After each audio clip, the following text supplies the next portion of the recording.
How your father ended up bankrupt. The doctor said he died of a heart attack, but it wasn't that. It was a broken heart. Your dad went to his grave on easy credit terms. This was an old rap, and Larry just let it flow over him, nodding at the right places. His father had owned a haberdashery. A Robert Hall had opened not far away, and a year later his business had failed. He turned to food for solace, putting on 110 pounds in 3 years. He had dropped dead in the corner luncheonette when Larry was 9, a half-finished meatball sandwich on his plate in front of him. The waiter, her sister tried to comfort a woman who looked absolutely without need of comfort. Alice Underwood said it could have been worse. It could, she said, looking past her sister's shoulder and directly at her brother-in-law, have been drink. Alice brought Larry the rest of the way up on her own, dominating his life with her proverbs and prejudices until he left home. Her last remark to him as he and Rudy Schwartz drove off in Rudy's old Ford was that they had 4 houses in California, too. Yes, sir, that's my mama. Do you want to stay here, Larry? She asked softly. Startled, he countered. Do you mind?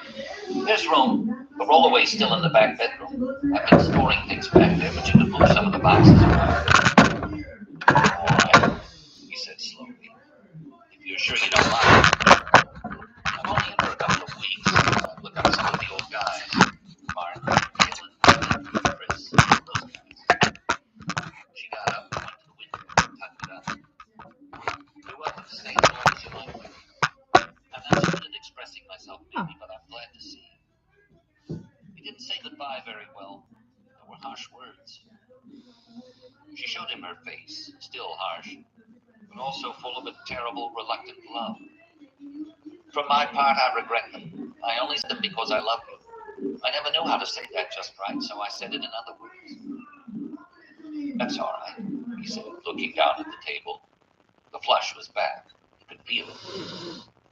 Listen, I'll chip in for stuff. You can if you want. If you don't want to, you don't have to. I'm working. Thousands aren't. You're still my son.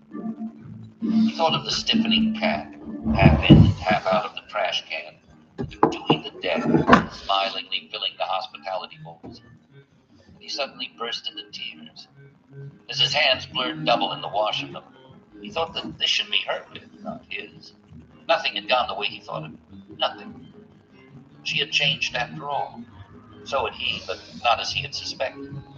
An unnatural reversal had occurred. She had gotten bigger, and he had somehow gotten smaller. He had not come home to her because he had to go somewhere. He had come home because he was afraid. He wanted his mother. She stood by the open window, watching him. The white curtains fluttered in on the damp breeze, obscuring her face, not hiding it entirely, but making it seem ghostly. Traffic sounds came in through the window. She took the handkerchief from the bodice of her dress and walked over to the table and put it in one of his groping hands. There was something hard in Larry. She could have taxed him with it, but to what end? His father had been a softy, and in her heart of hearts, she knew it was that which had really sent him to the grave. Max Underwood had been done in more by lending credit than taking it. So when it came to that heartstring, who did Larry have to thank or blame? His tears couldn't change that stony outcropping in his character any more than a single summer cloudburst can change the shape of a rock.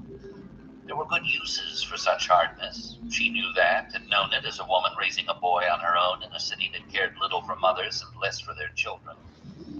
But Larry hadn't found any yet. He was just what she had said he was, the same old Larry.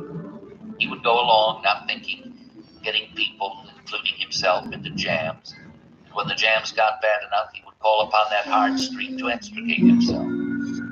As for the others, he would leave them to sink or swim on their own. Rock was tough, and there was toughness in his character, but he still used it destructively.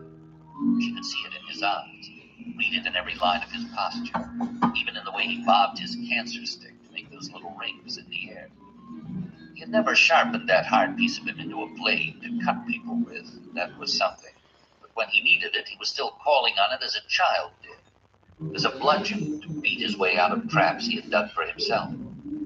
Once, she had told herself Larry would change. She had. He would. But this was no boy in front of her. This was a grown-up man. And she feared that his days of change, the deep fundamental sort her minister called a change of soul rather than one of heart, were behind him. There was something in Larry that gave you the bitter zing of hearing chalk screech on a blackboard. Deep inside, looking out, was only Larry. He was the only one allowed inside his heart. But she loved him. She also thought there was good in Larry, great good. It was there, but this late on, it would take nothing short of a catastrophe to bring it out. There was no catastrophe here, only her weeping son. "You're tired," she said. "Clean up. I'll move the boxes, then you can sleep. I guess I'll go in today after all." She went down the short hall to the back room, his old bedroom. Larry heard her grunting and moving boxes. He wiped his eyes slowly. The sound of traffic came in the window. He tried to remember the last time he had cried in front of his mother. He thought of the dead cat. She was right. He was tired. He had never been so tired. He went to bed and slept for nearly 18 hours. Chapter 6. It was late afternoon when Franny went out back where her father was patiently weeding the peas and beans. She had been a late child, and he was in his 60s now, his white hair coming out from under the baseball cap he always wore. Her mother was in Portland, shopping for white gloves. Fran's best childhood friend, Amy Lauder, was getting married early next month. She looked down at her dad's back for a peaceful moment, just loving him. At this time of day, the light took on a special quality that she loved, a timeless quality that belonged only to that most fleeting Maine genus, early summer. She could think of that particular tone of light in the middle of January, and it would make her heart ache fiercely.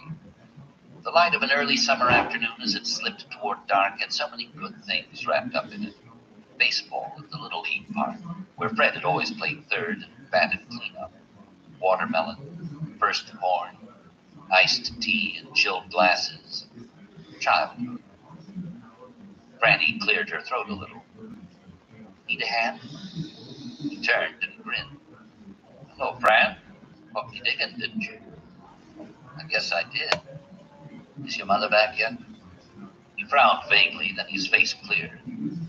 "No, that's right. She just went, didn't she? Sure, pitch a hand if you want to. Just don't forget to wash up afterward." "A lady's hands proclaim her habits," Fran mocked lightly and snorted. Peter tried to look disapproving and did a poor job of it. She got down in the row next to him and began to weep. Sparrows were twittering, and there was a constant hum of traffic on US 1, less than a block from here. It hadn't reached the volume it would in July, when there would be a fatal accident nearly every day between here and Kittery, but it was building. Peter told her about his day, and she responded with the right questions, nodding in places. Intent on his work, he wouldn't see her nods, but the corner of his eye would catch her shadow nodding. He was a machinist in a large Sanford auto parts firm, the largest auto firm north of Boston. He was 64 and about to start on his last year of work before retirement. A short year at that, because he had 4 weeks vacation time stockpiled, which he planned to take in September, after the Itchets went home. The retirement was much on his mind. He was trying not to look at it as a never-ending vacation, he told her. He had enough friends in retirement now who had brought back the news that it wasn't like that at all. He didn't think he would be as bored as Harlan Enders or as shamefully poor as the Carrots. There was poor Paul, hardly ever missed a day at the shop in his life, yet he and his wife had been forced to sell their house and move in with their daughter and her husband. Peter Goldsmith hadn't been content with Social Security. Burner, go let in the dogs. Days before the system began to break down under recession and inflation. Thank you, handsome. Increasing number of people on the books. There hadn't been many Democrats in Maine during the 30s and 40s, he told his listening daughter. But her grandfather had been one, and her grandfather had, by God, made one out of her father. In the Gunwood's palmiest days, that had made the Goldsmiths pariahs of a kind.